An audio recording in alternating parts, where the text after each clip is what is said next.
ഇപ്പോൾ mother Teresa സ്ഥാപിച്ച sisters of charity, missionaries of charity എന്നുള്ള സ്ഥാപനത്തിൻ്റെ FCRA ലൈസൻസ് പോലും ഇവർ റദ്ദാക്കി.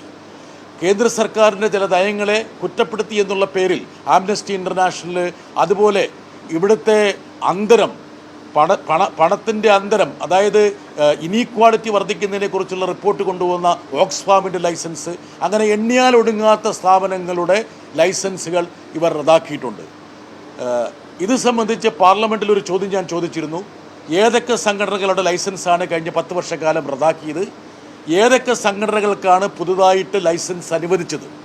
ഏറ്റവും പ്രധാനപ്പെട്ട ഒരു ചോദ്യമായിട്ട് കൂടി ഇത് അനുവദിക്കാൻ കഴിയില്ല, രഹസ്യ വിവരമാണെന്നുള്ള രൂപത്തിലാണ് എൻ്റെ ചോദ്യം അനുവദിക്കാതിരുന്നത്. മുൻകാലങ്ങളിൽ FCRA സംബന്ധിച്ചിട്ടുള്ള എല്ലാ ചോദ്യങ്ങൾക്കും മറുപടി പാർലമെൻറ്റിൽ നൽകിയിരുന്നു. അതിനർത്ഥം സർക്കാരിന് ഒളിച്ചു കളിക്കാനുണ്ട്, ഇക്കാര്യത്തിൽ യാതൊരുവിധ സുതാര്യതയും ഇല്ലെന്ന് വേണം മനസ്സിലാക്കാൻ കഴിയുക. ന്യൂനപക്ഷങ്ങളെ നിരന്തരമായ ഭയപ്പാടിൽ നിലനിർത്താൻ വേണ്ടിയുള്ള ഒരു ശ്രമം കൂടി ഇതിന് പിന്നിലുണ്ടെന്നുള്ള കാര്യം വളരെ വ്യക്തമാണ്. ഇത് യഥാർത്ഥത്തിൽ മൗലികാവകാശങ്ങൾ, ഭരണഘടന വിഭാവനം ചെയ്യുന്ന മൗലിക അവകാശങ്ങളുടെ നഗ്നമായിട്ടുള്ള ലംഘനമാണ്. സാധാരണഗതിയിൽ ഇതുപോലുള്ള നിയമങ്ങൾ കൊണ്ടുവരുമ്പോൾ ബന്ധപ്പെട്ടവരുമായി ചർച്ച ചെയ്യുക, അതിനുശേഷം ബില്ലിൻ്റെ യഥാർത്ഥ രൂപം നിശ്ചയിക്കാൻ വേണ്ടി സ്റ്റാൻഡിംഗ് കമ്മിറ്റിക്കോ സെലക്ട് കമ്മിറ്റിക്കോ അയക്കുക, പ്രതിപക്ഷവുമായി ചർച്ച ചെയ്യുക, ഇങ്ങനെയുള്ള നടപടിക്രമങ്ങളുണ്ടായിരുന്നു. ഈ നടപടിക്രമങ്ങളൊന്നും വേണ്ട എന്ന് വെച്ച് പൊടുന്നനെ ഈ ബില്ല് പാർലമെൻറ്റിൽ അവതരിപ്പിക്കുകയാണ് ചെയ്തത്. ഞങ്ങൾ നിരവധി തവണ ബിസിനസ് അഡ്വൈസറി കമ്മിറ്റി, കാര്യോപദേശ സമിതിയിൽ ആവശ്യപ്പെട്ടു ഈ ബില്ല് ഒരു സെലക്ട് കമ്മിറ്റിക്ക് അയക്കണമെന്ന്. ഒരു കാരണവശാലും അയക്കില്ല എന്നുള്ള കടുംപിടുത്തമാണ് സർക്കാർ പ്രകടിപ്പിച്ചിരിക്കുന്നത്. ഈ ബില്ലിനെതിരെ അതിശക്തമായി എല്ലാ വിഭാഗം ജനങ്ങളെയും അണിനിരത്തിക്കൊണ്ട് പോരാടാനാണ് ഇടതുപക്ഷം തീരുമാനിച്ചിരിക്കുന്നത്.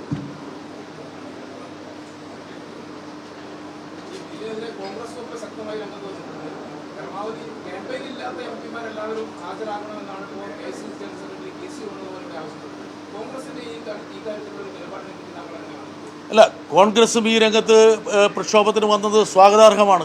ഇപ്പോൾ ഞങ്ങളുടെ MPമാരും ഞങ്ങളുടെ ലോക്സഭയിലെ നേതാവ് രാധാകൃഷ്ണൻ ഉൾപ്പെടെയുള്ള ആൾക്കാർ അവരുടെ പ്രചരണ പരിപാടികൾ റദ്ദാക്കിക്കൊണ്ട് ഡൽഹിയിലെത്തിയിരിക്കുകയാണ്. ഡൽഹിയിൽ പാർലമെൻറ്റിന് വെളിയിലുള്ള പ്രക്ഷോഭത്തിൽ പങ്കെടുക്കുന്നുണ്ട്. ഇനി ഈ ബില്ല് മുമ്പോട്ട് കൊണ്ടുപോവുകയാണെങ്കിൽ അതിനെ എതിർക്കാൻ വേണ്ടിയിട്ടുള്ള നടപടിക്രമങ്ങളിലും ഭാഗവാക്കാകുന്നുണ്ട്. പക്ഷേ ഇവിടെ ഈ FCRA എന്നുള്ളത് ആദ്യമായിട്ട് ചർച്ച ചെയ്യപ്പെടുന്ന വിഷയമല്ല എന്നുള്ള കാര്യം മനസ്സിലാക്കണം. 1976 ശ്രീമതി ഗാന്ധിയാണ് ഈ FCRA കൊണ്ടുവന്നത്. അതിനുശേഷം ഇത് കർക്കശമാക്കിയത് 2010 കോൺഗ്രസ് ഗവൺമെൻറ്റാണ്, UPA ഗവൺമെൻറ്റാണ്. കോൺഗ്രസ് ഗവൺമെൻറ് കർക്കശമാക്കിയതിനെ ചുവടുപിടിച്ചാണ് 2020 BJP ഗവൺമെൻറ് കർക്കശമാക്കുന്നതെന്ന് അന്ന് ഗവൺമെൻറ് പാർലമെൻറ്റിൽ ഞങ്ങളുടെ ചോദ്യത്തിന് മറുപടിയായിട്ട് പറഞ്ഞിരുന്നു. അതിനേക്കാൾ ഒരുപക്ഷെ കൗതുകരമായൊരു കാര്യം, പലരും വിസ്മരിക്കുന്നൊരു കാര്യം, ഇപ്പോൾ ഇത് സന്നദ്ധ സംഘടനകൾ, അതുപോലെ നിരവധി മേഖലകളിൽ പ്രവർത്തിക്കുന്ന സ്ഥാപനങ്ങളുടെ സ്വത്തുവകൾ കണ്ടെത്താൻ വേണ്ടിയുള്ളതാണ്. 2016 പാർലമെൻറ്റിൽ അന്നത്തെ ധനമന്ത്രി അരുൺ ജെയ്റ്റ്ലി ഫിനാൻസ് ബില്ലിൽ ഒരു വ്യവസ്ഥ കുത്തിച്ചേർത്ത് കോൺഗ്രസ് നേതൃത്വത്തെയും BJP നേതൃത്വത്തെയും ഒരുപോലെ രക്ഷപ്പെടുത്തിയിരുന്നു. എന്തായിരുന്നു ആ രക്ഷപ്പെടുത്തലിൻ്റെ രഹസ്യം? FCRA വിദേശ സംഭാവന നിയമം ഇരു പാർട്ടികളും നഗ്നമായി ലംഘിച്ച് വിദേശ കമ്പനികളിൽ നിന്ന് സംഭാവന കൈപ്പറ്റിയപ്പോൾ ഇരു പാർട്ടികളുടെയും നേതൃത്വത്തിനെതിരെ അതിശക്തമായ നടപടിയെടുത്ത് ഈ സംഘടനകളുടെ ഭാരവാഹികളെ ജയിലിലടയ്ക്കണമെന്ന് ഡൽഹി ഹൈക്കോടതി ഉത്തരവിട്ടപ്പോൾ കോൺഗ്രസും BJPയും കൂടി ഒത്തുകളിച്ചുകൊണ്ട് ഒരു വ്യവസ്ഥ അല്ലെങ്കിൽ ഒരു ഭേദഗതി പാർലമെൻറ്റിൽ പാസ്സാക്കിയിരുന്നു. അതിന് 40 വർഷത്തെ മുൻകൂർ കാലാവധിയും ഈ ഇരു പാർട്ടികളും ചേർന്ന് നൽകിയിരുന്നു. അപ്പോൾ ഇവർക്ക് സൗകര്യപ്രദമായ രീതിയിൽ FCRA വളച്ചൊടിക്കാം.